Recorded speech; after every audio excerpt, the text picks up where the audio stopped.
Welcome back to A Plus Parents, everyone. And with me today, so this is super cool. We've got a world traveler, been on TV, author, and a 3-time Guinness Book of World Record holder. And this is all about voice, singing, and music. So get super excited today. You're going to meet Richard. And oh my gosh, Richard, I have you here. And then Richard Fink. There we go. Sorry, I keep calling you Richard and I forgot your last name.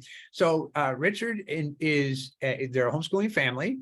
And he has been teaching his music program for years and years, but he's created a program now that is for homeschoolers because they started homeschooling in their own family. And they were like, hey, let's bring this program into the homeschool world. Just in case anybody's listening is in the Florida area, Richard and his program, as well as our program and myself, we're all going to be at the FPEA convention in late May. So if you happen to be there, you'll be able to see Richard's program. He said he's going to have another contest. I'll let him tell you about what his contest is. If you happen to be in Orlando, come visit us and come hang out. Make sure you say hey to Richard and say, hey, we're doing the podcast. So, all right, you ready? Here we go. #1 best-selling author in vocal education. And he's labeled as, are you ready? The world's leading online vocal coach. That was from the Wall Street Journal. So then you know, right? That's one of those things when you say, oh, if you read it on the internet, it must be true. No, not this time. This is in the Wall Street Journal. So it actually has got some serious merit to it, which is great. So he's worked with singers in over 100 countries around the world, including multi-platinum best-selling artists, professional actors, political leaders, and Broadway stars. Super cool, right? And as a vocalist, with that 3-time Guinness World Record holder, he's also an award-winning singer, and he's participated he was Jesus in Jesus Christ Superstar, and he was Jean Valjean in Les Miserables. So I'm just going to say Les Mis because I probably said that wrong, but you're also going to see from 2016 and 17, he was traveling in Australia and was with the Voice of Dance. Voice of Dance Life Unite. I have to look at my notes. And then in Suncane Skale, which was televised throughout Europe. And he told me he was in Montenegro where they were doing some of the filming. So just super cool. He's been teaching masterclasses around the US and at various universities and in Australia. So here we go. You ready? His crowning achievement was becoming the first and only person in US history to be awarded a full utility patent on vocal training technique with the 7 dimensions of singing. So it's amazing, Richard. What an amazing background. People are going to, I want to make sure you have all of his links to how to get to his program. But let's start with this because some of you are already like, okay, well, what is this? So the first thing, Richard, is first, welcome to the podcast. And how do people contact you? And we're going to say that again at the end too. Oh, well, thank you. Thank you for having me, of course. So you can go to throga.com. That's THROGA.com. And the course is the Vocal Gym for Homeschoolers. That's what we're focused on. And that uses that patented technique called the 7 dimensions of singing, which we might get into a little bit today too. That's awesome. Very cool. Okay, so let's kind of look at your story and what happened, because it's pretty amazing how you kind of came through and how you developed the talent you had in the midst of what was going on in your life. So, you say that you actually were, you're a drummer by trade, right? And then you decided to join the choir, but you joined the choir because you thought that's where the girls were and you wanted to meet girls, right? Which is actually kind of funny. I was sharing with Richard before we started to record that I did the same thing, except I didn't join the choir. That would have been way smarter. You did the cooler thing. Instead, I joined home ec, right? So I learned how to cook and sew, and you were like hanging out singing. So sounds way more fun. But as a teenager, you actually started dealing with a hearing impairment, started going deaf, and being deaf in one ear definitely would create some challenges for any vocalist, right? But you've taken that and turned it into something that is now become something that has brought a lot of joy, not just for you, but for people around the world that you've got a chance to work with. So you sang a song when you were in chorus and you brought a girl to tears. Yeah, that's it right there. That's a pivotal moment. When I made whatever we made, spaghetti and meatballs, right, back in 8th grade, that didn't work so well for me. So either way, the tears they had was usually the tears of that. It was the tears of the smoke where I was burning something, and it was like getting their eyes, right, made them cry a little. So kind of funny. No. But usually, you discovered that power of the voice, and for anybody that's watched Jesus Christ Superstar, you've got to have in music business, people, singers, they call it pipes, right? But the range that you have to be able to sing those vocal parts in Jesus Christ Superstar is just unbelievable. Yeah, and then you shared something with me about one of your mentors. Tell us about Ted Neely and your relationship with him. Because Ted Neely, if you don't know, was the person that did the movie Jesus Christ Superstar when the movie came out. And now it's the 50th year anniversary of that. This year. That's amazing. Well, tell us about your relationship with Ted Neely, because that's really cool. Yeah. So, okay. So let me try to lead to that here for a second. Absolutely. So, because there's kind of like a moment that leads up to that, if it makes sense. So you're right. I started with drums first. I was about 8 years old and kind of discovered the drums. And I remember the first song I learned was Let It Be from the Beatles, just kind of figuring out that coordination, everything. And that was just so much fun. And I just fell in love with music at that point. I'd already experienced a little bit of hearing loss. I had tubes in my ears since I was a little kid, and just some issues, but I could still hear. And then as I aged, not with the help of playing drums and making really poor decisions by not wearing earplugs like I should have, it made my hearing even worse, to the point where my right ear was an 80% comprehensive loss and my left ear was a 60% loss. So it was pretty significant. And I don't know, I was probably around 12 or 13 and started making those choices like, oh, I should probably learn sign language. I should probably kind of prepare for maybe something that seemed inevitable. I mean, that's what the doctor says. You're going to be deaf by the time you're 30 at this rate, something along those lines. So I started wearing earplugs, sometimes, but I was in rock bands. I was playing, stuff like Metallica and just like really loud, heavy drums, because that's what was fun for me. And I was in bands, things like that. And my senior year of high school, there was a girl that I wanted to spend time with. I didn't have any classes with her, but she was in choir I had a free time. I was like, okay, I got to join choir. I like music. This will be fun, whatever. Never really sang much. When I did sing at home, it was probably the only instrument my parents didn't encourage. I mean, if you can imagine, they would rather hear me play as hard and as loud as I could in the back room than hear me sing. What does that say about my voice? Right? But I didn't care. That's not why I joined choir, right? So then I was just trying to figure out like, oh man, this is where I got placed in choir. She's way over there. So I got to be able to sing tenor, because if I sing tenor, the higher notes, that gets me closer to where she was. So it's just this path of strategy. So I'm like working on my high notes and trying to figure out all of that. And I just fell in love with the process, but I was also super frustrated because I couldn't get the high notes, but I didn't understand why I couldn't, but other people could, right? Or I'd run out of breath. I didn't know why. So some of the questions that I had for myself were kind of basic, like, how do you read music? I knew rhythm, but I didn't know notes up and down. So there's a big learning curve, a lot of questions. I just kind of fell in love with that process. But I was still honed in on, okay, I need to connect to this girl, right? So I thought, well, what better way than to write a song? Just completely ridiculous, ambitious, quest I put myself on. So I wrote a song and I sang it to her one day at school. And I looked up after playing it on the piano and singing, I looked up and she was just bawling. It was in that moment I knew singing was for me, and I wasn't even good at it. It's like, if you can bring someone to tears through the connection of self-expression in your voice, not even being on pitch, and you could do that, it was just like this overwhelming feeling. I quit the band, I sold my drums, I bought a PA, I just doubled down on this completely new adventure. And it was right around that time that Ted Neely, I'm going to tie it all in, I didn't forget, Ted Neely was on tour. I don't know, it was probably the 25th anniversary, whatever it was. He was doing a tour starring, reprising his role as Jesus in a national touring up in Rochester, New York, where I grew up. And I stood backstage, all nervous to meet him, because I grew up watching that movie 1,000 times and loved his voice and these crazy ranges. And now I was like really interested in the voice. So I met him after the show and we just clicked, and I asked questions. Everybody else was like, sign this, da da da. I'm like, how do you get, how do you get that note? How do you get that note? How do you get this note? And just drilling him with questions, and he just took it in. And so he had me stay after he talked to everybody else. He stayed with me in the theater until they kicked us out, giving me vocal techniques and vocal exercises.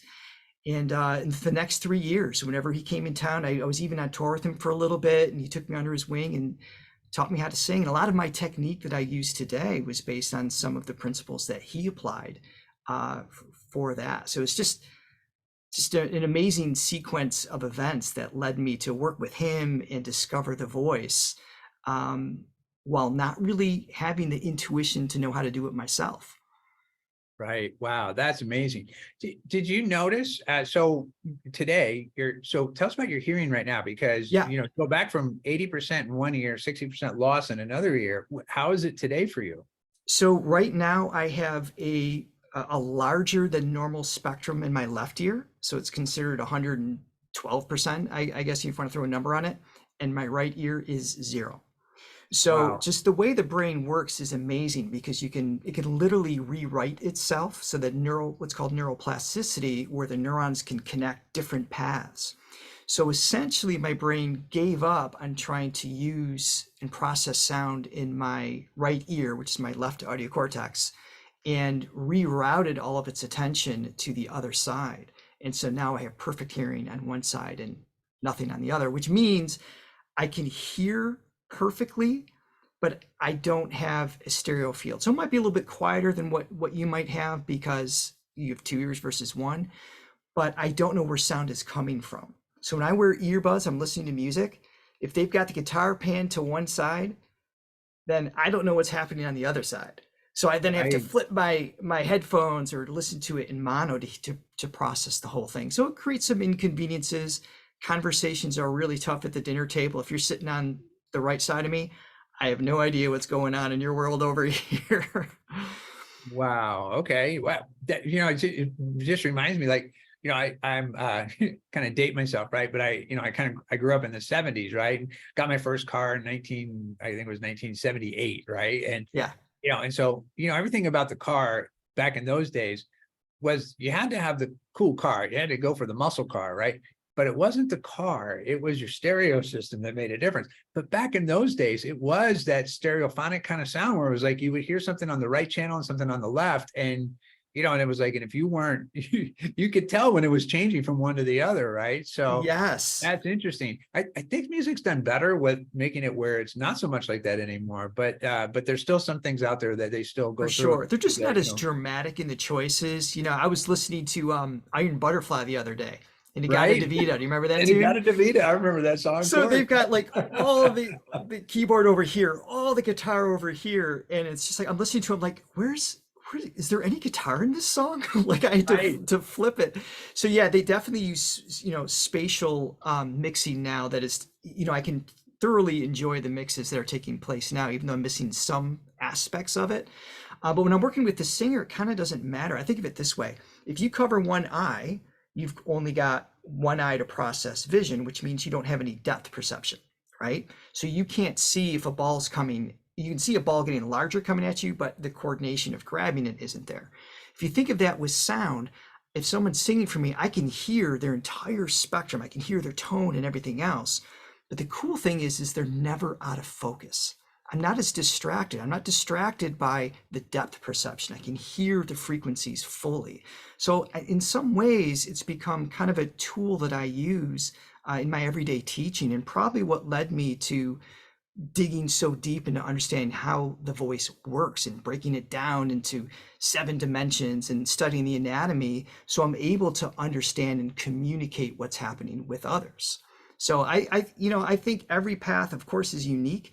And all the challenges that we have generate opportunity that makes your path so amazing. And so I'm just embracing it as it comes.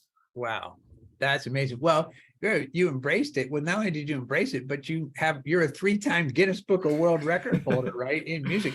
I know people probably heard me say that in your intro, and they're like, okay, well, what is that? What did you do? And you were sharing with me before. I mean, that's pretty impressive what you did. So, and then how is it a 3-time Guinness Book of World Records? And tell us about that. Right. So I basically, my current record right now is for the longest continuous vocal note, which means it has to be a single pitch, it can't waver, on a single breath, is 2 minutes and 1 second. So I literally just went, just like one steady pitch, and you just hold it out as steady as you can for as long as you can. And that came from, I stumbled into somebody else had the record of like 57 seconds. And I was like, wait a minute, I warm up with 1 minute. So it was just kind of like, because I've always just challenged myself. How long can I hold a note? How high can I go? How get you just like, I'm always challenging myself. So I already knew I could beat it. And then you kind of find the Guinness rules, and there's like all these aspects to it that make it way more difficult. So I had to train for it. So I broke that initially. Then that was taken from me. So someone beat my record by like 2 seconds. I'm like, no, I got to get it back. So then I had to go even longer to like really make sure I sealed the deal. So I technically had that one twice, and I also have the longest Guinness World Record for the longest scream, and I did that one in Ireland. A company, Captain Morgan, the rum company, found out about my first record, flew me out to Dublin, and they were doing a contest. They wanted to see who could do the longest R for Pirate Day. Right. And it's just go on these crazy adventures. So I literally just went, arg, like I had to scream it for as long as I could. So that set another record. And now I'm working towards beating that, because I want to take that one to the next level as well. Oh my gosh, that's great. So, just to do anything for 2 minutes and, over 2 minutes, right? I've been doing some things where I got introduced to breath work, right? And it was like part of the breath work is you do this technique of the breath work, and then you hold your breath, right? So I've been able to hold my breath for over 2 minutes, but if I just try to hold my breath or just do anything where I'm being continuous, a continuous breath for more than a minute, if I don't go through some kind of very intense, get ready warm up before that, that's not going to happen, right? And at that point in time, after a minute, I'm like, my eyes start to, everything starts to go a little dark, right? But do you have like a process you go through to prepare to do something like that? Yeah, absolutely. So first of all, you're capable of going way past that.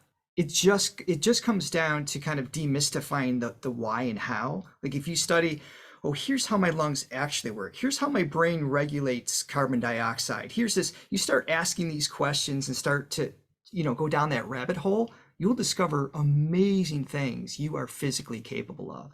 And you have a background in playing trumpet. So I know it's like you probably have a good sense of, managing your air, or at least a good awareness of how to spend your air efficiently, right? Right. But that's the other side of your question, because if you go with how long can you hold your breath, that's how long can you keep your brain from pressing the alarm from too much carbon dioxide in your blood levels. But to spend your breath means how can you regulate the out breath, which is different than your body's need to draw more oxygen in. So there's kind of two aspects to it. Yeah. So for my breath holds, I would go up to 6 to 7 minutes. So just to be able to hold my breath. Oh my gosh. So Wow. following the same process like the free divers do, right. Dude, those guys can go like 15, 20, I think the world record is 21 minutes underwater in a single breath. It's amazing what the body can do. So I studied that just so I can kind of conquer that aspect to it. And then for single notes, just to be able to hold a steady pitch on the out breath, I would do different exercises at the piano and just try to build the strength of my voice and to manage the muscles around my lungs so I could spend the air fluidly. Wow. So it's something literally anybody can train for. Right. But you pointed to something that is really, really huge, right? And it is, you use the word train. You have to train for, just anything you want to be really great at. There's work to do, right? Yes. So, all right. Well, I think people have got the sense of who you are, which is really, really awesome, right? Let's talk about your course. So when you're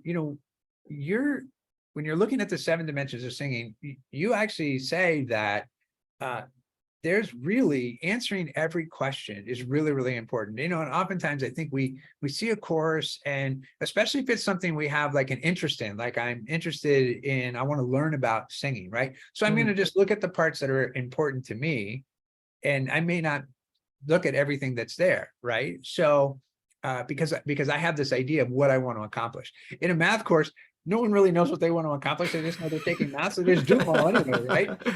But you're looking at the importance of answering all the questions inside of singing, and that has to interrupt with people's sometimes their goal of why they're there. So why is it for you? Why is it important that they answer every question?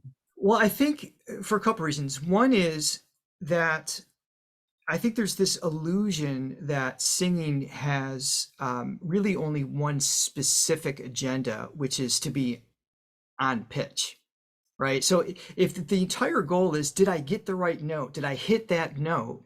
You're satisfying a very narrow field of what singing is, but that tends to be what the initial goal is, because our society says, oh, you're a good singer if you're on key, just in its most generic sense, right? Right.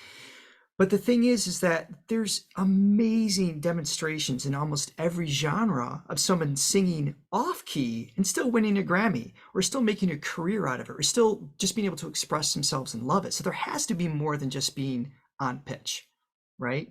I struggled with pitch just dramatically, and range and breath control and all those things. So the idea of the 7 dimensions came from me trying to break down and understand why I couldn't do certain things. Because I'd go to one teacher, look, this is before YouTube. This is before, I think we had dial-up AOL, maybe at the time, maybe. So I didn't have the resources that everybody has today. So I would go to local teachers and, go to the library and grab this book and everything else. And the problem I found was the level of inconsistency. They would say, oh, to get this note, do this. And this teacher would say, no, do this. And this technique would say, no, do this. And it drove me nuts. So what it led me to was studying anatomy books, because anatomy books are by and large consistent. This muscle is called this. It does this. It's attached to this. And when I started studying the anatomy, then I could go, oh, that's what the teacher meant when they said, hold out a ribbon as it twirls to get vibrato. I mean, the abstract concepts just didn't work for me. I had a literal mind. So that's what led to that. So, and actually, if I were to just give a little visual here real quick, the 7 dimensions, I've broken down into flexibility, breathing, intonation, range, tone, articulation, strength. And this is essentially a profile that someone could take within the course, or just, you could take it for free on the website. And over time, as you answer questions and you start to learn your voice more, it evolves, and you start to see a skilled increase in pitch, or the strength of your voice, or articulation, by targeting different muscle groups. So that's really what the 7 dimensions are about, is just breaking down, hey, I could work on this and this. So when you do a vocal exercise, it's not just a exercise that hopefully will help you. It's, I'm doing this exercise to target articulation, because people keep telling me they can't understand the words when I sing. So I'm going to focus on that. So it just takes training. That's why I call it the vocal gym, training the coordination of the muscles to develop, which means anyone who can speak can learn to sing. Everybody can improve if they understand which exercise to do and how to do it. And that's really what the premise is. Oh, I love it. That's so great. I think that when you're looking at it from all those different dimensions, right? And you've broken them down into the 7 dimensions, it's great, because because it gives you that complete approach. And and then what you came there initially for, not only has that been taken care of, but it's been enhanced because of everything else that you have there. So it's interesting too, because when you're going through each of the dimensions, there's there's the how and why to that, right? And oftentimes, and I think it's something people like about our math courses, because we're actually saying, well, this is why this happens, or this is how this equation came about, right? And as opposed to, here's the equation and now go use it. And then people are like, what, so we actually try to work with, well, where did it come from? Or why do you use it? Or when could you use it? Or, or how did it become what it is? Exactly. So, yeah, when you're looking at the how and why of teaching vocal, right? And it's funny, because it's like, would you call it teaching vocal or teaching voice? Well, how would you How would you say that? Or is it Yeah, both? it's a little synonymous. Yeah, I mean, sometimes Okay, vocal coach versus right. teacher versus kind of different definitions kind of evolve over time.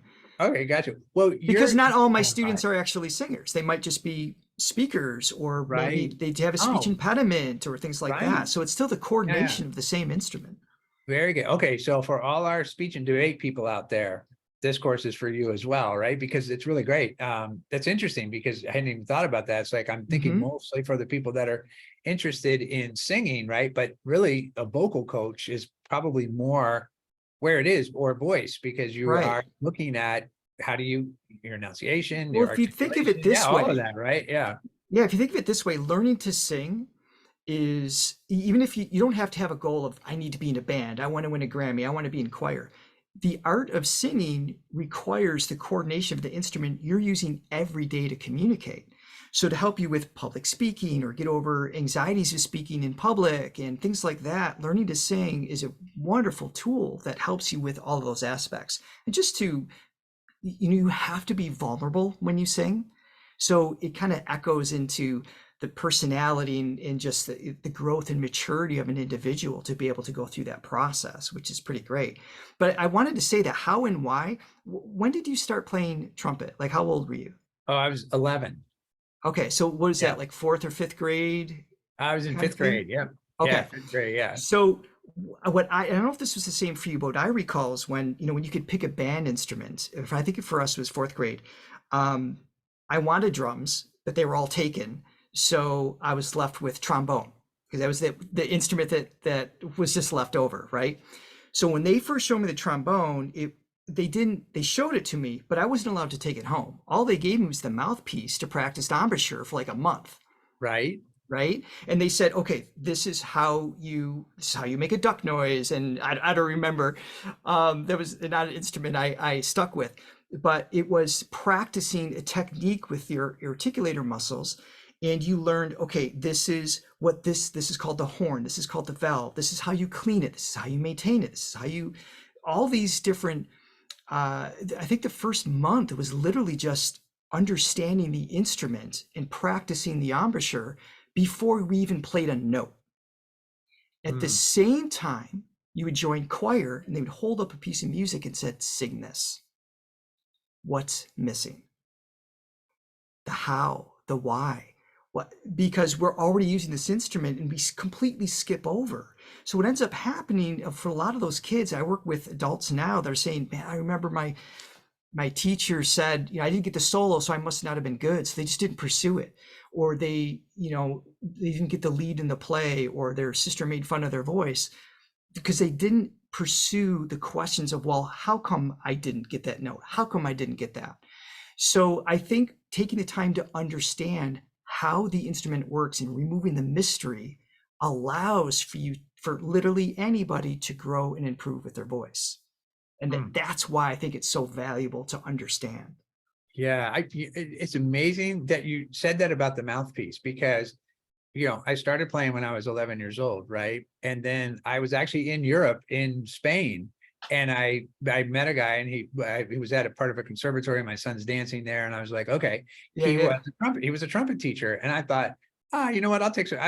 Why not? I'll take a couple, take a trumpet lesson once a week, right? And I would go in. And so now by this time, I've been playing for 40 plus years, right? So I go in and the guy's like, oh, we call you a professional level. I said, well, I haven't done this in a long time, but I mean, I play, but not every day, right? So Yeah, yeah, yeah. he said, no, we got it, man. No worries. He says, all right, well, we're going to get started, but you're starting at the professional level. And I said, oh, okay, awesome. So he goes, take your mouthpiece. And literally for the first 2 months of lessons, that's all we did was work with the mouthpiece. And it was great, even at that professional level, right? But it's great because when you said that, I was like, I remember. And had I done that when I first started, when I was 11, it would have probably changed everything I was doing as a horn player all the way through. But I didn't discover a lot of that until, 40 years later. So it was pretty That's amazing. So, amazing. But yeah. how cool is that he took you back to the basics, back Yeah. to just the most simple form. Right. And we should do that with this instrument too, because this is constantly evolving. Music we listen to, our voice aging and the larynx changing shape and size, as we go through puberty, constantly going back and questioning what we assume to be true allows for new opportunity to grow without question. Yeah, it's so great. So, okay, so, the idea of oftentimes we try to think we got to do things by ourselves. We got to okay, I'm just going to do so. It's like oftentimes like people that are getting into sports and they're going to run or they're going to lift weights or whatever they do, and they just get in and they just say they see the weight room and they just say, okay, well, I'm going to start pushing this up and down, see what happens, right? Or I'll do push-ups and see what happens, or I'll run, see if I can run a mile and see what happens, right? But but having that coach, that person where you're really learning from someone else.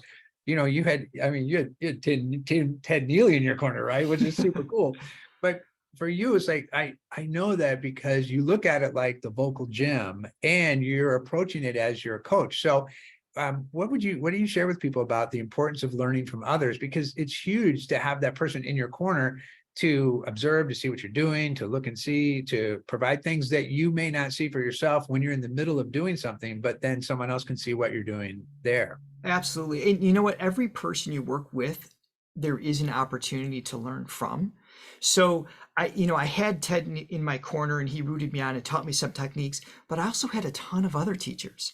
Some I learned what not to do from, some I learned what to do from, but you have to knock on all of those doors because they're going to show you something that resonates. There's always something to learn from every person, from every teacher, because they may take something you already kind of know, but they'll phrase it in a way that clicks, and then it gives you something to apply. And that's huge. And it goes both ways. As a teacher, you became a better teacher because you taught somebody else. Right. And therefore you became a better student because you taught. Does that make sense? It absolutely makes. In fact, we do in our program. That's we want students. That's part of their assignment is go teach someone else what you're doing. Right. We do the same thing. Yeah, we do our test prep, and we do that specifically in our test prep programs because we know that if they go back and teach somebody what they're learning about in test prep, it's not just that problem that they're actually working out. It's they're really for themselves. They're distinguishing a process to understanding how to approach a problem. And so by teaching someone else, yeah, absolutely. So it's amazing. I learned that on day one. My first lesson that I taught, I was like, oh, I know the anatomy. I know how my voice works. I figured it out, right? And I went to teach my first lesson and everything fell apart because everything I knew about me and the anatomy didn't apply to this 12-year-old who wanted to learn a Britney Spears song. Like just none of it translated. Right. So being able to find a way to communicate in a way that resonated with her, that she could apply to what she wanted to learn with her voice was just, day one, I realized I knew just enough to know nothing about singing. And that's been the adventure ever since, for sure. Yeah. So what a great place to be knowing that there's everything that you have and still being in that space of, wow, I'm just, it's like, I always say, it's like, I'm developing a muscle here. Right. So, and same, it's like, I learn from our students all the time. They'll say something during a class and, and I've been at this for over 30 years. Right. And somebody says something in the class and I'm like, oh my gosh, it's brilliant, right? And all of a sudden for me, it ties together all these other things and it's like, it just takes it to a whole new level. So absolutely. So, okay. So you had the 12-year-old, all right? What's the age group for your program? What's the right age of student to start? The program definitely, that's a great question. The program definitely is geared for high schoolers. But works for middle school, particularly if you have a background in singing or your parents are pretty involved with the process.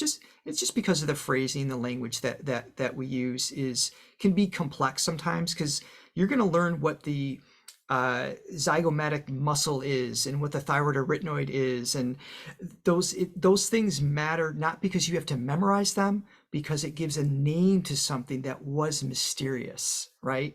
And we start to break those things down. So it does get complex, but it is applicable to any age in the sense that we teach how to safely learn how to use your instrument and how to develop it.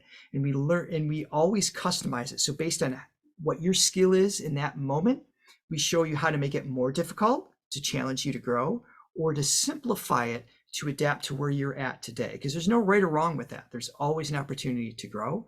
So anybody can do it, but definitely geared towards that, probably 7th, 8th, and definitely 9th to 12th grade. Right. Oh, that's awesome. Oh, that's And we do really have great. that one assignment. I was going to say that one assignment in there is that the child has to teach the parent one of the exercises we show them. So we do the same thing that you do. I love that. Yeah, it is, I think for me, it is it creates that whole self-directed learning at the same time, because you're out and Yes. sharing it and you're giving it back, but it does take you beyond that, the understanding, where you're moving from understanding to starting to develop proficiency to lead to mastery. And you have to be in that process to do that. Well, it's really awesome. Okay. You're going to have a contest at the FPEA in Orlando. Yes. People come to your booth. What are you going to be doing there?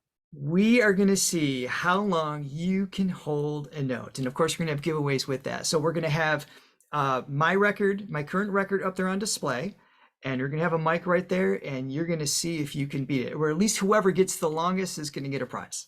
Oh man, I'm coming. I'm going to do the contest. Yes, absolutely. Do you have a pitch monitor to let people know how they're doing? So we're going to have a clock and a pitch. We're going to be a little forgiving. We'll give you like within maybe a whole step space. You just keep it as consistent as you can. Yeah.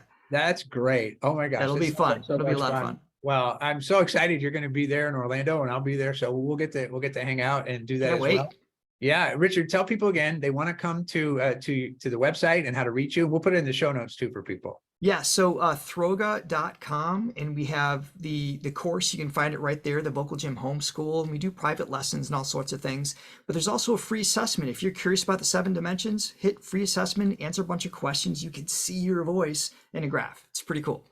Wow, that's a great place to start. See what's going on and get curious and interested, and off we go from there. So, well, Richard, thanks for making your time work. We got to come back and do this again. This was just too much fun. Absolutely. Next time you're going to bring your mouthpiece, and we're going to do some exercises. Deal. All right, you got it, man. You got it. Yeah, it's good. I actually had a custom mouthpiece made from the teacher that I was working with. He gave it to me as a gift. He had it made for me, and I was just like, I still use it today now. So I don't get to play as much anymore as I'd like to. But but that's on my list of things that need to get back in where I'm getting back to that daily thing. Now I just kind of jump in and play, and I have there's actually got some friends in Orlando. Next time I'm in Orlando, I'll have to connect. There's a group of guys in Orlando, and they have a band, and if I happen to be in town, I get to be their horn section. So they're just an old rock band. Oh, that's awesome. So they put me up with the Bruce Springsteen, so I'm kind of their Clarence Carter, so it's kind of cool, right? So, this is what music does. What was it? What's the saxophone player's name? Clarence somebody, but but anyway, that guy, so he's awesome, which is cool. I just want to say this is what music does, because you're a mathematician and a teacher, but that music in your background still connects to other people and everything today. I just love music as a whole, in any instrument, but singing, because you already have the instrument, you will find a way to apply it for the rest of your life. It's just it's amazing. That's awesome. My friend, well, we're going to get back together and do this again. Super cool. All right, everyone. Well, thanks for tuning in to A+ Parents today, and we'll see you next time. Bye, everyone.